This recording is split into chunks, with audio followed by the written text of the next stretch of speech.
Hey, what's going on, guys? It's Sam, or xJawz, and welcome to Frequently Asked Questions, Episode 1, a series on my channel where what I will be doing is answering questions from the fans from Facebook and Twitter so that you guys can get a better idea of who I am and I can answer a lot of your guys' questions, interact with you guys on a more social and more frequent basis.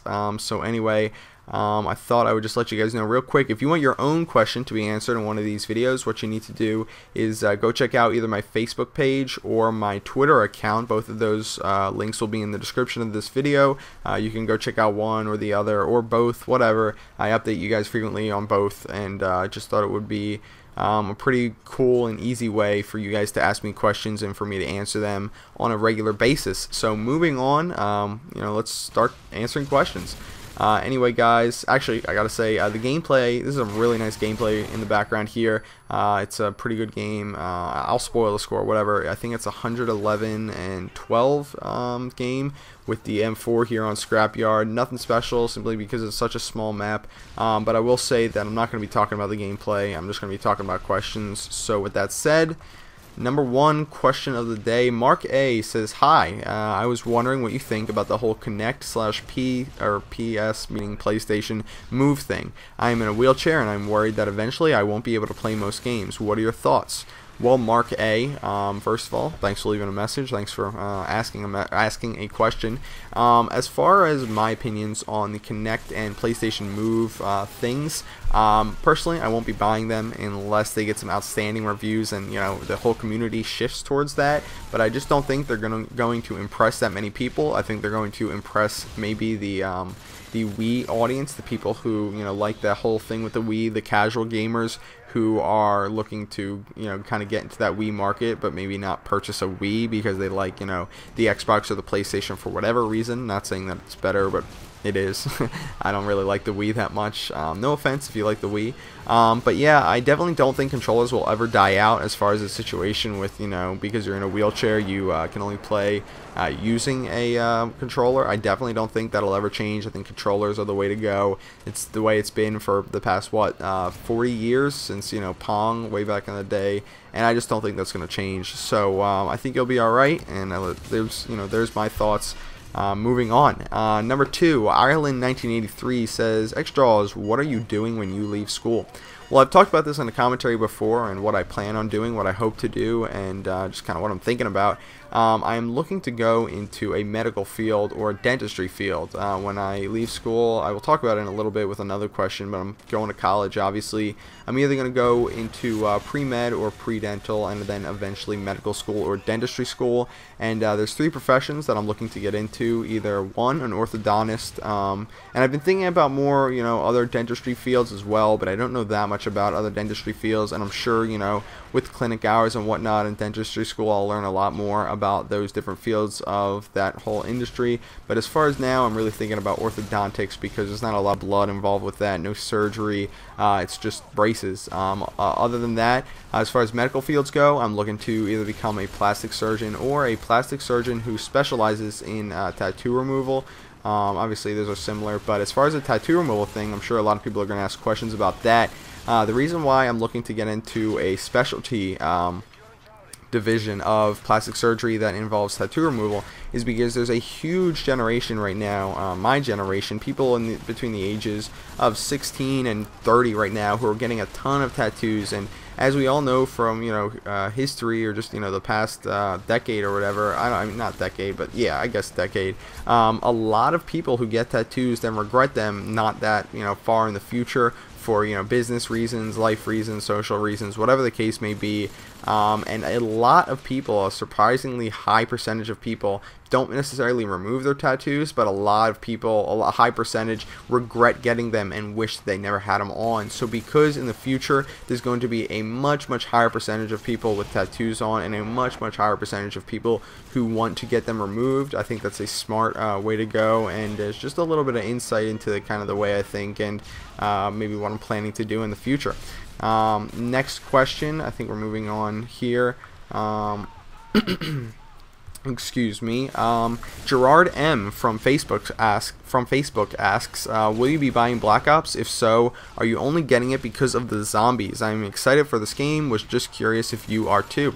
Thanks for the question, Gerard. I absolutely will be getting Black Ops, no doubt about it. I cannot wait for this game. And guys, if any of you guys have connections, maybe you work at Best Buy, maybe you know somebody in the gaming industry, whatever, and you can get me that game or the beta early, I will love you forever. And I don't know, send me a message, because that would be amazing. I would love to be able to get this game as early as possible. But anyway, yeah, I'm absolutely getting Black Ops. It's not for the zombies though. As I talked about before, I have only played zombies maybe once or twice, and it's been at a friend's house.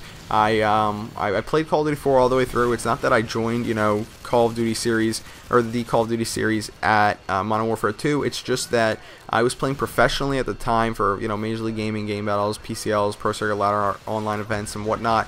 And I never made the move to World at War because it was pretty evident that that game was not going to make it to the circuit.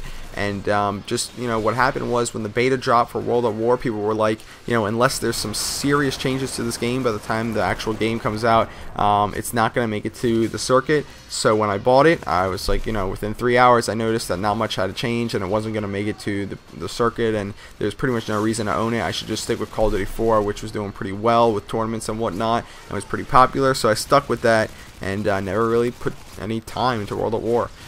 So next question, via Twitter, Pauler94 asks, so you're a senior, right? What college have you been planning on going to? Probably not a common question, but I've been wondering. Thanks for the question, Pauler94.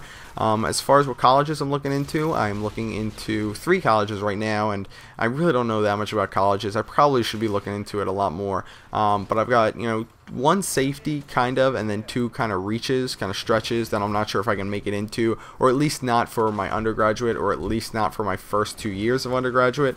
I'm looking into Temple kind of as like a backup type safety thing. Temple University, it's a pretty good school, don't get me wrong, but as far as what school I'm hoping to get into, maybe that's a stretch to get into, maybe that I want to transfer to after my first 2 years, I'm looking at the University of Maryland and the University of Michigan, which have great dentistry and medical schools, so good stuff to look into. I don't know. Moving on, we're at another Facebook question from Dylan B. Hey xJawz, all my friends think that the UMP45 is overpowered. What do you think? I watch all your posts and I love them all. Lots of luck from me with the Premier Director. Well, first of all, Dylan, thanks for your question. Thanks for your support. I really appreciate all the support I can get as far as the Premier Directorship goes. But as far as your question goes, do I think the UMP45 is overpowered? Not at all. The deal with the UMP45 is that it is without a doubt the best gun in its class, and as a result, a lot of people complain about it. I'll give you guys a good example. When in the very beginning of the game, when the models were out, everybody was complaining about the models. The models. They were the shotgun that was overpowered, right? They were pretty. I'll agree. I think those were the only gun in a Call of Duty game that was overpowered. Albeit I never went against the M40 or the MP40 because I never played World at War. I've heard a lot about it though. But anyway, those were overpowered. People complained about those, and as soon as they were gone, guess what people complained about? The SPAS 12, because it was the best in its class. People naturally want to complain about the best gun in a class, that way they have something to complain about. So the UMP45 gets a lot of hate for that reason. It's not really overpowered. It takes 1 less bullet to kill people, opposed to like the MP5K, which like I said, just takes 1 more bullet. I don't think that's overpowered at all. I certainly don't think that any other intelligent person thinks that it's overpowered. So I'd let your friends know that. So anyway, another question, moving on, from Twitter, Mr. iCub says, hey xJawz, how old are you? I am 16 years old. I turned 16 in the beginning of last summer, so I will be going to college as a 17-year-old, which is, I guess, good. Colleges look for younger students, but I don't know if I'm looking forward to it too much. From Facebook, Zach H says, I enjoy watching all your vids that you post every day. Your gameplay reminds me a lot of my own. One question that I have is, what kind of headset do you use? Keep up the good work, and I will be watching every post. Well, thank you for the nice words there, man. The kind words, if you will. As far as what headset I use the Astro A40 gaming headset, which I love. I've had a couple models of it, and I really fully endorse it, I guess you could say. And maybe I'll do a review for it. I don't know. Leave a comment. Would you guys like to see a review for the what's it called? The Astro A40s. Anyway, last question here. Last question I got time for. On your last KD challenge episode, your regular non-prestige account had a 30.75 KD.